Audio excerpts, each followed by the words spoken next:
This world is all about branding and marketing. The number one branders in the universe is the United States. They made United States seem like it's the best place in the world to be. It's the land of the free, home of the brave. I go there to find and chase my dreams. We have to be able to tell our own stories.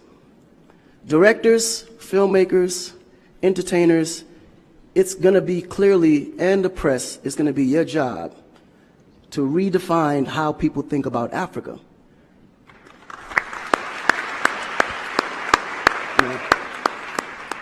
Because you're here, you see what's going on. You clearly can see in a vivid picture the good, the bad, and the ugly. What you choose to put out there is what the world is going to get. Because I can tell you right now, in Chicago alone, there's more people dying in Chicago than there was in the war in Iraq. But you would never see that. There's a lot of things that's happening in the U.S. that you would never see because they choose to show you what they want you to see for, you know? It's about country integrity. You have a certain reputation you have to keep. No one puts their family business out into the street. One of the problems we have in Africa is that when something happens, the press is quick to put out negative energy and quick to put out a negative story. And then that story goes on to internet and other broadcasting systems take it and they post it. So when you look at places like Kenya, for instance, that I know of, maybe what, 2 terrorist attacks? But it was everywhere. So now people was afraid to go to Kenya because somebody shot up the mall. But then when you look online, there was over 25,000 attacks in the U.S., but you only knew about maybe 5 or 6. So we have to really rebrand. And then when you look at how the world perceives Africa, they're right. You know, you see zebras, lions, tigers, bears. Oh my. You get to the point where you think Africa's just a big jungle. The images that they're showing of Africa is historical images. This is way before civilization. This is when they were still, you know, battling with spears, like times of Shaka Zulu. No, I'm serious. But then when you look at the U.S., they're showing Superman, Batman, you know? Where is our Superman? Where is our, like, Shaka Zulu should be a superhero today. Really. So we have to tell our own stories. I mean, even Jesus is white. And you believe it. But it's okay because how you were framed, if you taught something from the day you were born, and your mother taught you that, your father taught you that, it's real.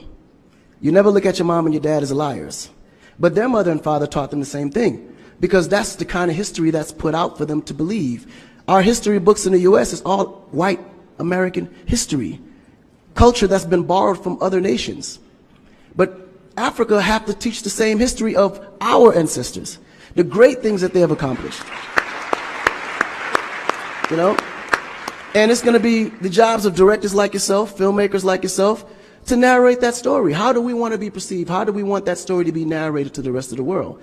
This younger generation, we kind of figured it out.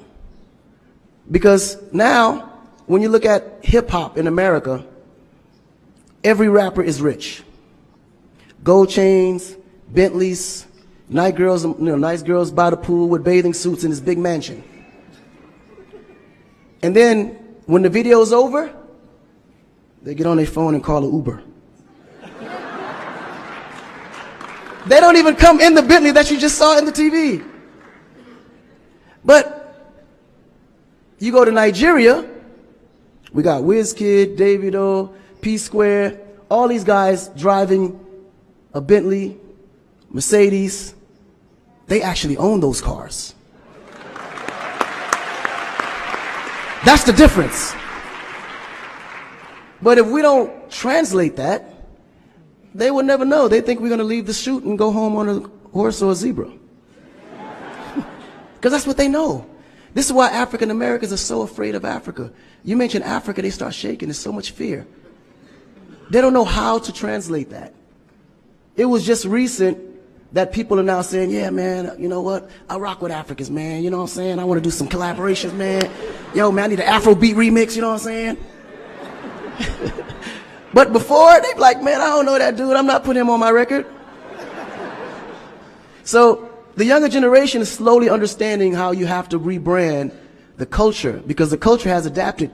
They've actually took everything that we've created and made it look better. They made a superstar look like a superstar. When I look on TV and I see our biggest entertainers, they don't look like stars. That's why you can't really respect the entertainer. If a politician saw a singer, he'd just be like, oh, he's just a local singer.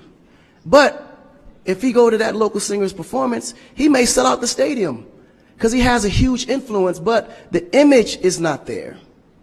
So we have to take the image as a huge accountability for ourselves and realize that Africa really does have a reputation. But if we allow our stories to be told, our stories will be told according to their agenda on what they need to be able to benefit from Africa. So we have to tell our story so we can be able to understand how we can utilize that story to benefit for our agenda. You know? So in closing, this job is for the entertainers, the filmmakers, the reporters, and anyone that creates content. We have to rebrand. And we have to rebrand it in the way that we see it and tell the story to where they can understand it, feel comfortable, and want to come here and invest. Right? To add to what Akon, share this video with friends and family to support the channel.